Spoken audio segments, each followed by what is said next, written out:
Hello, and many thanks for joining me on this exciting subject today, presenting chord progressions more elegantly. Actually, this has been one of my major problems over the years, leading to a lot of frustration. And if you feel that you're in a similar situation, this content piece is custom tailored for you. Let's start with the finished sketch segment, and we'll work our way backward and create it from scratch together.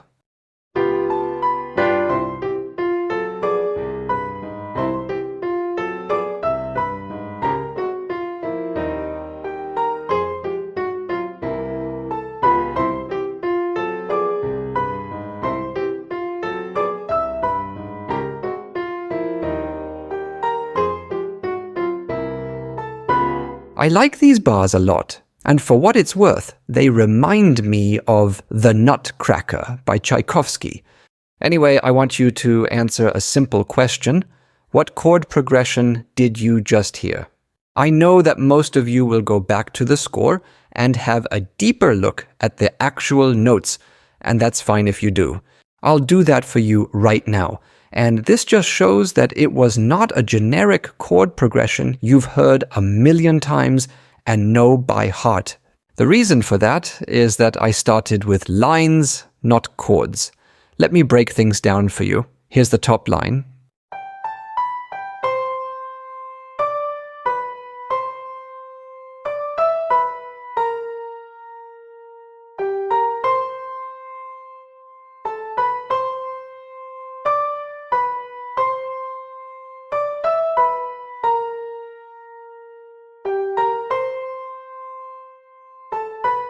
So this line is based somewhat around a C root tone, but it does not follow a clear scale. I use the natural B in here and also the B flat. So we need to add more context for the listener to make it work. Before I do that, let me point out these chromatic transitions over the bar lines. Each transition is one chromatic step up or down from the natural B. Love it. And this also makes it easier to come up with a second line. Let's listen to this.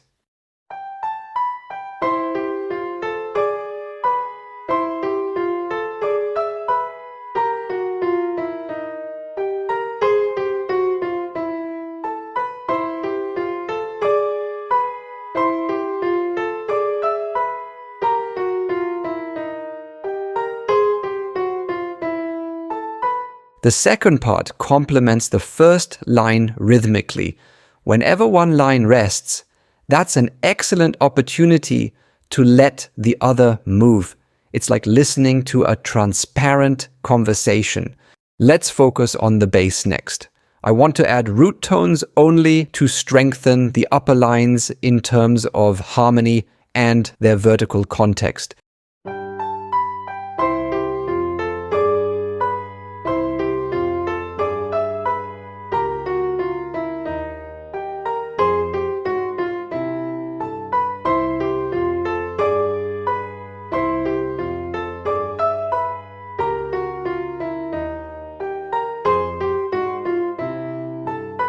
Although I start with rather generic chords like C major, F major, and G major, this is a great opportunity to present a simple idea in an interesting way in just a minute.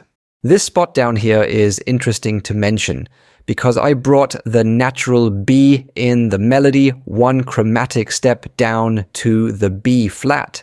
I decided to do the opposite in the bass. So I transposed my tonal center of C up by one chromatic step, leading to this D flat. For the last bar, I wanted to find a turnaround that seamlessly leads back to the C tonal center. So somehow I needed to get back to the G root. And here's what I did. I used interval expansion and continued my root line. The distance between the bass notes gets bigger and bigger.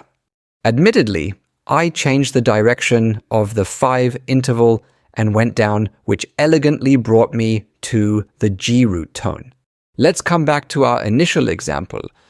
My last step was to develop the bass section so that it could live on its own and even sound complete. Let's listen only to the bass clef.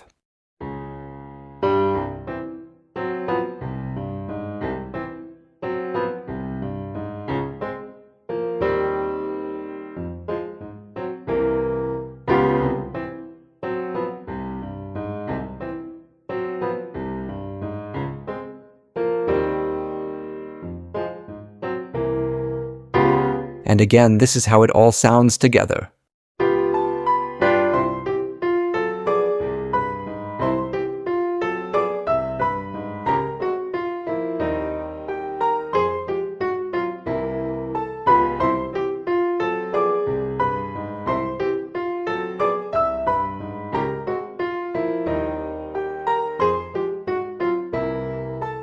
Whether you want to write music for television, film, production libraries, video games, or any other media, it all starts here with your ability to tell an interesting story.